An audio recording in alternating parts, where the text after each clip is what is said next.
There are three areas on the floor the Pistons need to be concerned about. He's sensational when he dribbles to his right. He's only great when he goes left. They will force him left as much as possible from the top of the circle area. I was covering the team at the time. My eyes were telling me, some Jordan rules going on here. So let me go write a story about this.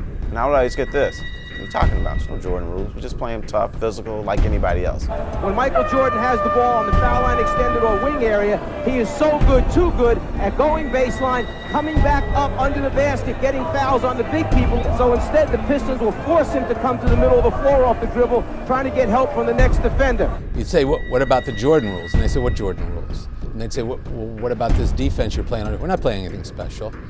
And they all laughed and they'd wink and then they'd move on. They also need to be concerned about pick and rolls. They'll trap everyone, and while Michael's doing his thing, just kind of creating, they'll run the next guy at him to double team him no matter who it is. But keep this in mind, Mark, they don't always use the Jordan rules. Oh, they didn't preach it, they didn't brag about it, but it was on display.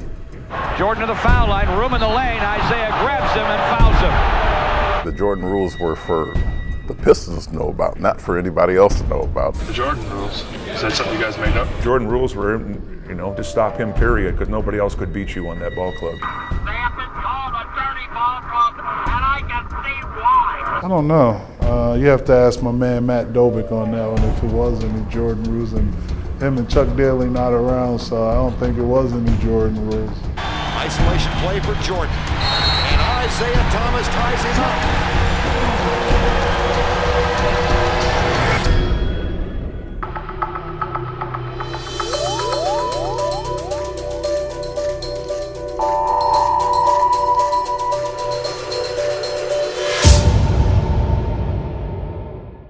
How high can this man fly? Michael Jordan is soaring, and the Chicago Bulls are going right with him. Jordan is averaging 38 points a game in the first two playoff rounds. But now, Superman faces his toughest test. Game one will tell if Detroit's road has been too easy, while the Bulls come off the biggest win in the history of their franchise.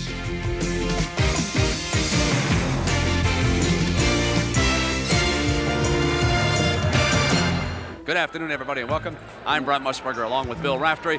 Let's get right to it. The man was an ex-coach. How do you stop Michael Jordan? There's not much you can do with him. He's good on the perimeter, but he's great when he penetrates. I was in the Detroit Pistons locker room before the game, and it's very obvious they would like to wind this thing up tonight. And while I was down there, Chuck Daly unveiled his final instructions for the players, and I wrote them down for you. Chuck Daly devised it, and his coaches, and it probably is one of the great things that made Chuck Daly the great coach that he was. Seventh game intensity, he said. Let's play like this is the seventh game. Control the boards, energy. Nothing new for the bad boys, he says. Intimidate and dominate.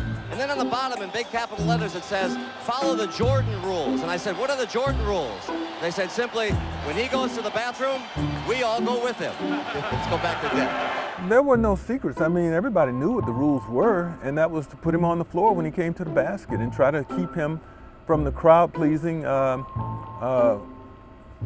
super fantastic, flamboyant plays that he was capable of making. Michael Jordan, who has done miracle things on the court, trying to carry his team on his shoulders against a great defensive team, maybe one of the greatest defensive teams in recent years in the NBA. Jordan has had his marvelous moments, but lately he has been stymied by the Detroit Pistons. They had figured out how to contain Michael Jordan. They had finally figured out, to some degree, how to contain Michael Jordan. There is Michael Jordan and Bill Cartwright. The Pistons are in blue, the Bulls are in white. Chicago's ball with John Paxson still showing effects of that sprained ankle. Let's see the movement now. They tried to go down inside to get either Grant or Pippen off early. Here's Grant. Lane Beer made him change his shot. Here comes Isaiah Thomas chugging up court. So what you had to do is you really had to look at the games. And the Jordan rules were pretty simple. And there was a couple versions of them. But one, Joe Dumars would guard Michael Jordan. And he would sometimes be doubled by Dennis Rodman. Or Joe Dumars would try to, funnel him left into John Sally or to James Edwards or whatever big guy was there. And the idea, the concept was to get Jordan to pass out. Jordan, good pick from Pippen on the pick and roll. And then a good defensive effort from James Edwards. Chased down by Rodman. Down low, Jordan coming around a screen, gets him into the paint. Lambier to help out, and great Detroit defense. Michael Jordan. Jordan short with a shot. Give back. The second part of the Jordan rules is that, you send Joe Dumars somewhere else, all of a sudden you got 6'7", 6'8" Dennis Rodman on you. And Dennis Rodman was a physical player, and he would be hitting Jordan, hitting him, moving his feet. And Jordan didn't like that. Do it again. And your call, Rodman now on Michael Jordan.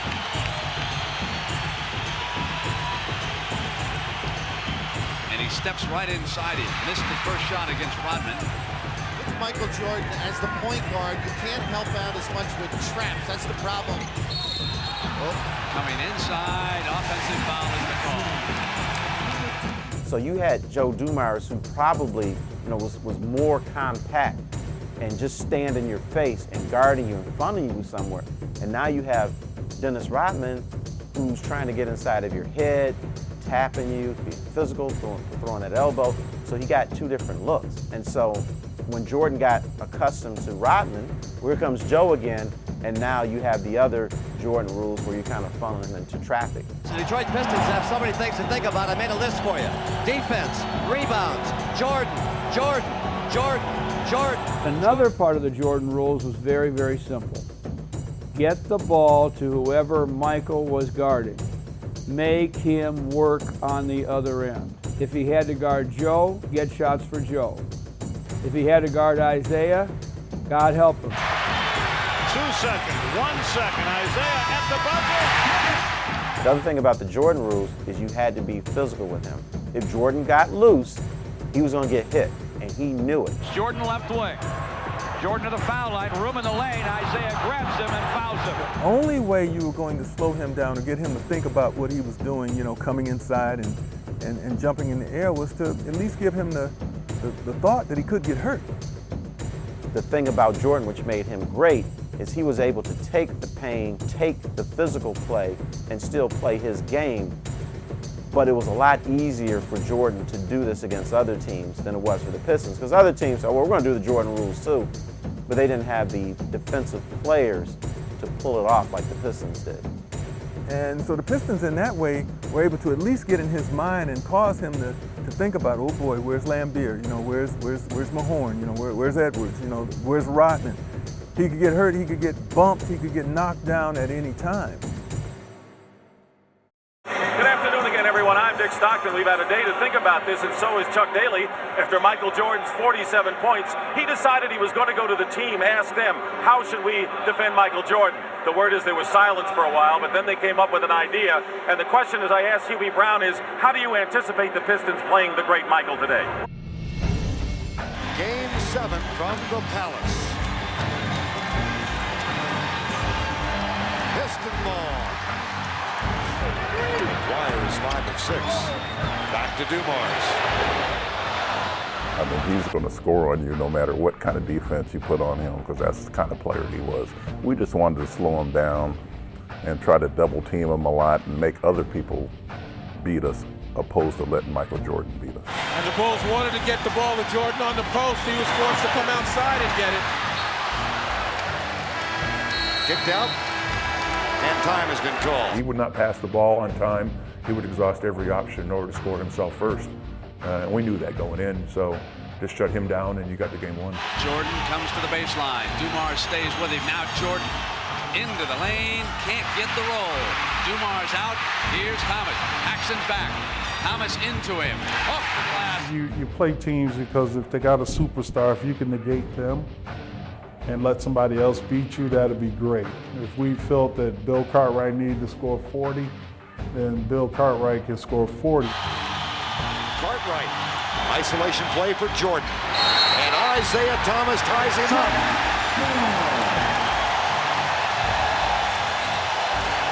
Defensively, the Pistons are now pointing totally at Michael Jordan. They don't believe that any of the other 4 Bulls can hurt them at this point with this much time left. If they didn't have the mental part, or that, we're too bullish to believe it's the end, they would have lost that series. They would have lost the game at the Palace but they were just real bullheaded and stubborn and resolute about things. And that's why they won that series, despite I thought Jordan had an excellent series then also. On the ball. No. There's Right the answer. now, and we'll see here. Thank you. Lambeer out. Thomas out. Well, the Pistons have moved on, but you really got a feel for this man right here. So those were the rules. There were no secret about the rules. I mean, it was very obvious and very vivid for everybody who was watching.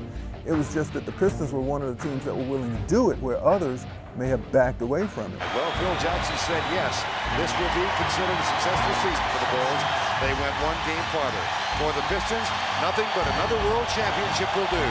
And they, the Detroit Pistons, will meet the Portland Trail Blazers in the best of 7 beginning Tuesday night on CBS.